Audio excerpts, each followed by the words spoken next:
So, holy crap, it has been a long weekend.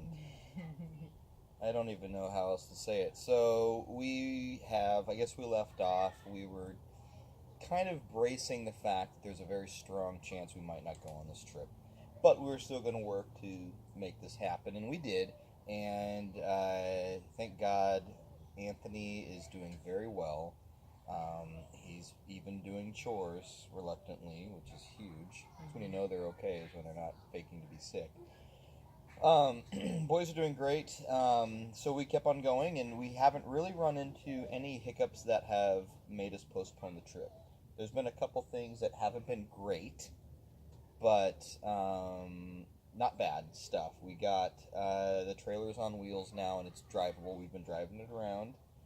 There's a couple things left to do, like just basic stuff, like figuring out how we're going to set up the kitchenette in the back and the drawers and those things. And I get really nerdy when it comes to that, which really annoys her because I'm not a simpleton when it comes to that. I just shelf the hell out of everything and drawers and fancy things that we don't need. So which I just put it in a box.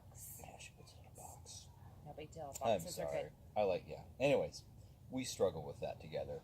So, we're looking at leaving in a couple days. And it's like 70 hours. In 70 hours. Holy crap. You put Yep. an hour on it. I put an hour on it. So, yeah, this is a big deal. And to be honest, I will speak for myself. I've stopped thinking about it to that point, because we don't know what's going to happen. And Yeah. we really don't even know what we're doing yet. There's so many fires north. We don't know what route we're taking. The ferries are flooded at McPherson up to Inuvik, which goes to Tuktoyaktuk, which is the Arctic Ocean. So we don't even know if we're going to get to be able to do that. Yeah, we don't. We're just going to go up there and see what happens. See where adventure takes us. I mean, no matter what, this is going to be awesome. And I think the best thing we can do is, I guess, lower our expectations. I have none. I think whenever we do these things, when we start having expectations about how easy and relaxing things are going to be, is when they're just instantly not fun. I think there's a lot of truth to that. Yeah. Even with the dinners and stuff, we have a lot of food prep, but we did not prep all the food, which is something we always do. We always prep the food for every single night. We end up only eating half of our food because we end up eating out or doing something like that. So this time we just don't eat because you don't eat when you travel. Right. And that's actually, this is a good topic to talk about at this video is, how do you prepare for something like this? We make it look like we know what we're doing, but we really don't. We freaking clue what we're doing. We do a lot of this stuff, and every single time we do it, we always change everything. Because you just find things that work better for you, and we're not, we got kids. I don't know, if you guys have kids, you realize life's never that organized. I don't care who you are. Don't lie to yourself. No. So, but I think this visit, or this trip, we've realized breakfast is important. Breakfast needs to be easy, and we have never once on the road eaten out for breakfast. No. Breakfast is always something that's had at camp. Now, lunch and dinner, different. Those you can eat out at. So we have breakfast covered for the most part. We just have to do the corned beefs. Yeah, we're doing what's it? Corned beef hash. Corned beef hash. We have to do that probably tomorrow. Mm-hmm. So we have breakfast covered for every single day, and that's important. And it's easy stuff. 40 burritos. Yeah. That's just throw them on the grill, heat them up, wham, bam, thank you, ma'am. 8 meals for the family, which is pretty cool. And then we kind of kiboshed lunch for the most part, because lunch is always one of those things when we do these heavy trails. We are really hammer out miles. We never stop for lunch. So that's one thing that we've decided not to put a lot of thought into. We have a couple things that we're do. Bringing, cup of noodles because the kids like cup of noodles. Hey, bring that to me, please. And then we are going to grab bagels because... You're a good son. Thank you. Thank you.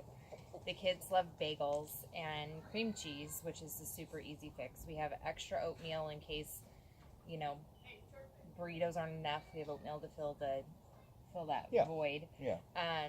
We'll do trail mix and granola bars, and hopefully we'll hit some cool farmers markets in some of the smaller towns. And, get some fresh fruit, Yeah. because that's definitely going to be needed. Yeah. That's something we can't take over the border. Yeah, and one So- thing we would like to do, since we did like decide not to take a second car, and we in theory cut down our budget before we built this behemoth. No, we didn't cut down the budget, but we actually have something tangible, and it's not in the ozone in fuel. That's true. That is true. That's where it is. But anyways, that was kind of the plan. Is if we take one car, we could then afford, instead of spending a monstrosity amount on fuel, we could afford to go out and get local foods and try different things. And that's one thing we would really like to do on this trip. So And so we prepped up, and we have 6 meals of brisket. We have 6 to 8 meals of pulled pork shoulder that we smoked today. We have 4 meals of jambalaya, 2 meals of chili. We'll grab, rolls and, really breads try to and all keep that it as kind of simple as stuff. possible. Very simple, no condiments needed. That's why we Yeah. pre-seasoned everything. Yep. That way we just don't have to worry about refrigerating that kind of stuff. And Lots everything of like is instant mashed potatoes, instant rice. yeah, Like when we do get, like say we get salmon or something out there, we have sides to we go have with sides it. to go with the good stuff. Yeah. Right. But yeah, so that's kind of the thing right now is I guess we're both in this mindset of we don't know what's going to happen. And it's actually kind of exciting, and we're not wasting time thinking about it. We have plenty of time once we get up there to fly by the seat of our pants. Which realistically, with all the fires and the flooding and things like that, things are going to change anyways. Yeah, So so there's no point in like we'll having just- a major game plan. Nope. We'll go day by day. That makes it even more of an adventure. That's the nice thing about doing this overlanding stuff. Is, I mean, it's not the destination that's the adventure. It's the adventure to the destination. Mhm. That's what it's about. So we're gonna live in that, and wish us luck. Yeah.